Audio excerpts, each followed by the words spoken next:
Today we're rolling up our sleeves and getting hands-on with the ultimate self-care practice, self-massage.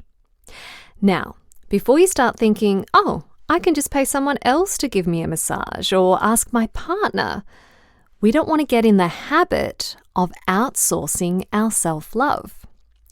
While I certainly do enjoy receiving a massage from a professional or my husband occasionally, there is so much healing we can experience through the touch of our very own hands. Because here's the thing, our body isn't just a vessel getting us from A to B. Our body is our best friend, our home. And what better way to say thank you to all that our body does for us day in and day out than to show it some tender loving care with a DIY massage. Not only does it feel amazing, but it's a powerful way to connect with our inner self, instigate deep healing within ourselves, and help repair our fragmented relationship with our body. So, without further ado, I invite you to join me on I Love Me, the podcast, so you can learn how to offer yourself the loving touch you so very much deserve. Love, love, love, love, love, love, I love me. Simple, inspiring lessons in self-love. Hello, gorgeous. It's Tamra here. I first started getting massages when I was in my teens due to growing pains and the odd little injury. By the time I was in my 20s and earning my own money, they became a regular part of looking after myself. By 30 and earning a little more money, my massages became a fortnightly occurrence. And I loved it. I loved being able to live a full life where I was able to pack so much into my day and then go to my masseuse and have her work her magic on me, easing tension and helping bring things back into alignment.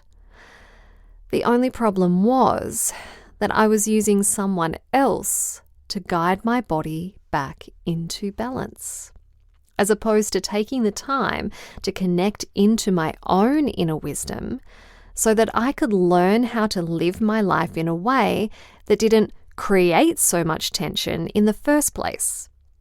What I'm saying is, outsourcing this part of my self-care meant that I wasn't as in touch with what my body was trying to tell me, which for a long time was, slow down. Slow down enough to move through life with more ease and more grace so you don't keep stretching yourself to the limit and hurting your body in the process. Stop treating your body like it's replaceable. It was my first yoga teacher training where they talked about the value of foot massage that I realized that I could give myself loving touch. And so I gave it a go. I got out some oil and spent some time massaging my feet. I learned that there are thousands of nerve endings in our feet, reflexology points, and 6 meridians that run through our feet. In this way, the feet serve like a microcosm of the whole body. And by massaging our feet, we can relieve issues throughout our entire body. In all honesty, my first DIY foot massage wasn't quite what I'd hoped for. I felt quite disconnected from the whole self-massage thing and thought to myself, it's much nicer getting a massage from someone else. It was some time after this that I would realize this experience was showing me just how disconnected I was from my very own body. Just how out of touch I was with what was going on inside my temple. When I finally returned to self-massage, deciding to give myself a full body massage this time, it wasn't all sunflowers and cream. I really struggled to stay present with myself long enough to sink into the touch that I was giving myself. It felt like a lot of hard work. And there were parts of my body that I regarded with disdain. There were body parts that weren't the size or shape or texture that I wanted them to be. It became blatantly clear the exact areas of my body that I was rejecting, that I was unable to feel love for. This was eye-opening. When it came to getting naked and showing myself love through self-massage, I avoided it.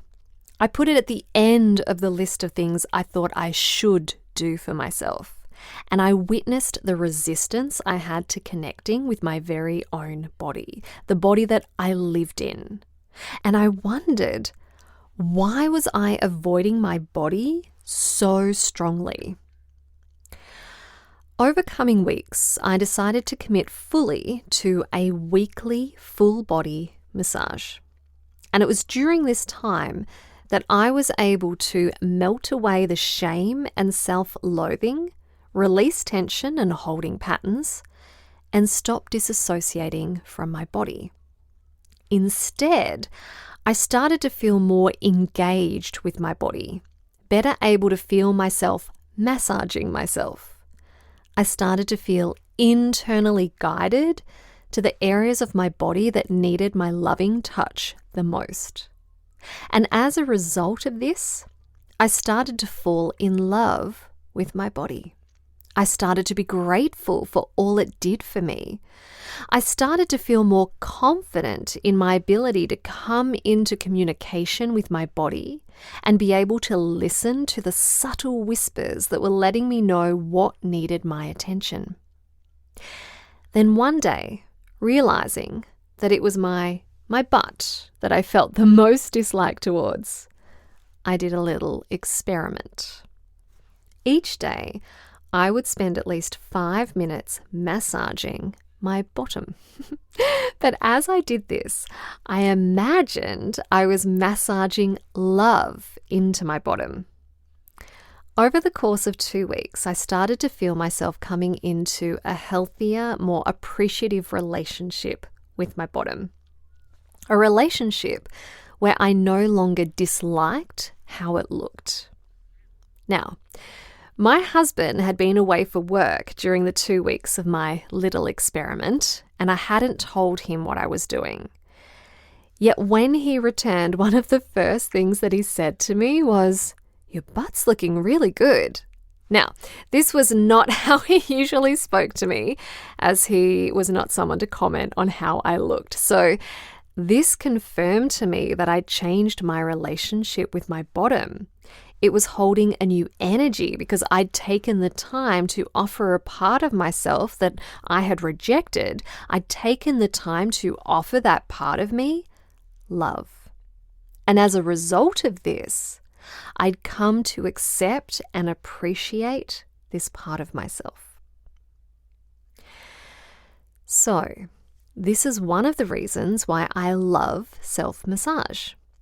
It helps gently draw our attention to the areas of our body that we dislike the most, so we can offer those areas the love they so desperately need from us. In doing so, we release the tension that's built up due to years of rejection and dislike, and help invite these areas into better functionality. We begin to connect with our body in a completely new way, a way where we can better understand our body when it's trying to tell us something by way of symptoms. For when our body starts to experience some kind of symptom, this is simply the body's way of trying to communicate with us, offering us feedback on what we need to shift or change in order to create better balance and harmony in all that we do in life. I'll go into depth on this in a later episode. So, through self-massage, we're offering ourselves physical healing as well as emotional healing. For when we give ourselves loving touch, we're showing our body love and respect and telling ourselves that we are worthy of receiving that kind of touch. And for me, that is the greatest gift of self-massage, for it invites us into a higher level of body love and acceptance so we can love our whole self. Now, starting a self-massage practice needn't be difficult. All you need to do is source some oil. Oil that has been the least processed is the best. Ones I love are organic coconut oil, sweet almond oil, jojoba oil, sesame oil. Even olive oil will do just fine if that's all you have in the house. Just make sure you only put on your skin what you'd be willing to eat, because what we put on our skin absorbs straight into our body. Once you have your oil, find a place where you won't be disturbed.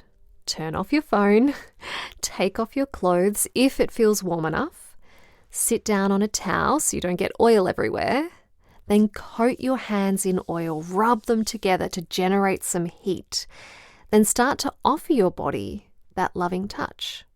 You don't need to start in one place and end in another. Simply let your hands be internally guided on where they feel drawn to go, and trust that your body is being given the exact touch it needs. There is no right or wrong, only what feels nourishing for you in that moment. Now, there can be a tendency to tune out when we're touching our body, to disassociate. So as you notice your mind start to become filled with thoughts or maybe judgment, take a moment to pause. Then focus on your breath and allow your breath to reconnect you with your body. The quickest way to get out of our head and back into our body is through the breath. So breathe into the area you're massaging, or simply hold the area you've been massaging and take a moment to breathe into that area, feeling that area, bringing awareness and healing presence to that area. For a more luxurious experience, if you want to make the self-massage a little more decadent, warm the oil before using it. Light some scented candles and maybe play some soft music in the background if it doesn't distract you from yourself. Or if a full body massage feels too much to begin with, start with one area of the body. Maybe it's a foot massage or a hand massage. Once you get a feel for self-massage, you may like to seek out the tension patterns in your body to offer your body a deeper healing experience. While there are nerve endings, meridian points, lymphatic areas, muscles, tissues, and organs throughout the body, you don't need to learn all of those systems to benefit from self-massage. If you're willing to be present with your body and explore your body with curious wonder, you'll naturally be guided to the areas of tension, the areas that need your loving touch and will create the most healing. If you feel stuck, simply ask yourself, where am I holding tension right now? Where am I struggling to let go? Where do I feel stuck or blocked right now? And allow your hands to go there. When we start asking those kinds of questions, we allow ourselves to discover tender parts of ourselves that we weren't even aware of and give them the healing touch they most need. In this way, self-massage can act like preventative medicine in offering ourselves healing before any symptoms arise. As you come across those tender areas that feel tense or even painful, you can simply hold them, tap on them, or gently massage them, always from a place of love. We don't need to force the tension away or get an elbow into a stiff muscle. We're not doing that. We simply want to invite in our presence and let our loving presence do the healing. As you stay present to the sensations that arise, allow yourself to feel any emotions that rise to the surface or any insights that come into your consciousness. If you're willing to take this loving approach, where you're present to all that comes up with you, breathing into it, feeling into it, being with it fully, holding yourself in that moment, if you do, the tension will start to ease and dissolve. When our body is holding tension, it's often because we're holding on to something that is no longer serving us, such as suppressed emotions or ways of being or beliefs and ideas that guide us away from our loving selves. You may hear people refer to this as issues in our tissues. Our emotions get stored in our body by way of tension, and that tension then creates habitual movement patterns that can make the tension worse. This is where self-massage can be a beautiful way of getting in touch with what we're unconsciously holding on to. And if you want to go deeper into the purpose of our emotions, have a listen to episodes 6 and 39, where we explore the emotions of anger and fear. Sometimes memories or stuff from our childhood can come up for healing, which is a good thing because once we're ready to feel our hurts and traumas, we can heal them. So if you suddenly have an urge to cry or get angry as you're holding a place on your body, be with that emotion. Feel it as fully as you feel safe to do so, and then notice how that tension releases.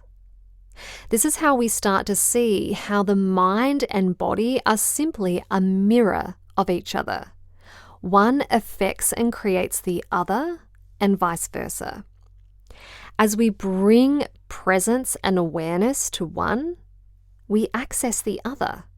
That's how through self-massage, we can not only heal our past, release our suppressed emotions and beliefs, let go of physical tension and restore structural integrity and balance, but we get to come into a loving relationship with our whole self, our physical body, as much as our emotional and spiritual self. So if you don't have any other tools on how to work with your emotions and build your self-love, try entering through self-massage. While you may start out with a lack of enthusiasm or connection, with a committed practice, you'll find that your self-massage ritual will grow into one that feels nourishing, luxurious, and healing on all levels, creating profound shifts in your physical health and your love for yourself. So start where feels comfortable for you. Maybe that's a foot massage or a hand massage, or maybe you explore through a whole body massage. Just give it a go. Give your body the nourishing, healing touch it's most craving right now. Reconnect with your body through your very own love-rich hands. Next week is one for the ladies. We'll be exploring a very intimate type of massage, a type of massage I believe all women should do. So make sure you tune in for that one. Until then, if you're loving what I'm sharing on I Love Me, the podcast, and want to dive deeper into self-love, take a peek at my online school, gettingnaked.com.au, where I teach you how to strip off the layers of conditioning, keeping you from loving and accepting yourself. Sign up for your free self-love starters kit there, and if you do enroll in any of my programs, know that a percentage of profits go to planting trees, so together we can re-robe Mother Earth.